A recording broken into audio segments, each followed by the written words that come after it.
Hello বন্ধুরা, আমি এসে গেছি একদম রান্নাশালে আজকে তোমাদের দেখাতে।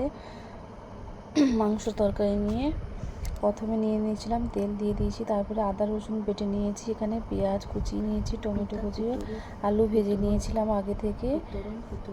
এবারে তেল গরম হয়ে গেছে, এতে একটু এলাচ দারুচিনি দিয়ে দিয়েছি, তারপরে আমি দিয়ে দিলাম আর একটু চিনি দিয়ে দিয়েছিলাম, তারপর দিয়ে দিলাম পেঁয়াজ, লঙ্কা, টমেটো কুচি সব দিয়ে নাড়াচাড়া করতে থাকলাম।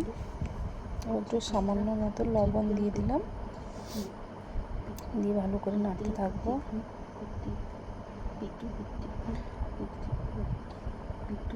আমি কিন্তু খুব বেশি তেল দেইনি তরকারিতে, কেন বেশি তেল ভালো নয়, তাই কম তেলেই রান্না করেছি। এবার আদা রসুনটা বেটে রেখেছিলাম ওটা দিয়ে দিলাম, দিয়ে ভালো করে নাড়তে থাকলাম। এবারে স্বাদ মতো লঙ্কা দেবে, যে বেশি ঝাল খাও তারা একটু বেশি করে দেবে। তারপরে হলুদ দিয়ে দিলাম, দিয়ে ভালো করে নাড়তে থাকলো।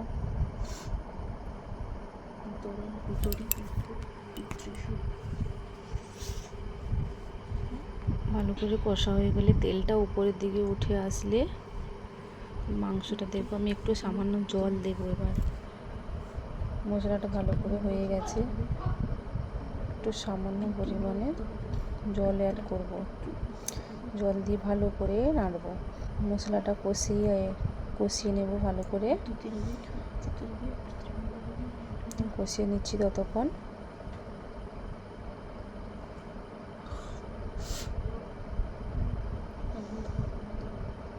কালারটা কেমন হয়েছে?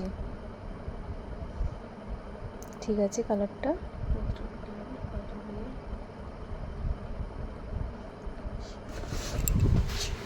মশলা ভাজা ভাজা হয়ে এসছে আমার, এবার আমি মাংসটা দিয়ে দেব। দেশি মুরগিটা দিয়ে মাংস হচ্ছে, দেশি মুরগি দিয়ে ওটাকে আমি দিয়ে দিলাম। ভিজিয়ে রেখে দিয়েছিলাম, তাই মাংসটা কীরকম হয়ে গেছে দেখো, একদম বসে গেছে। এবার মাংসটা ভালো করে নাড়াচাড়া করে ঢাকিয়ে নিয়েছিলাম একটুক্ষণ।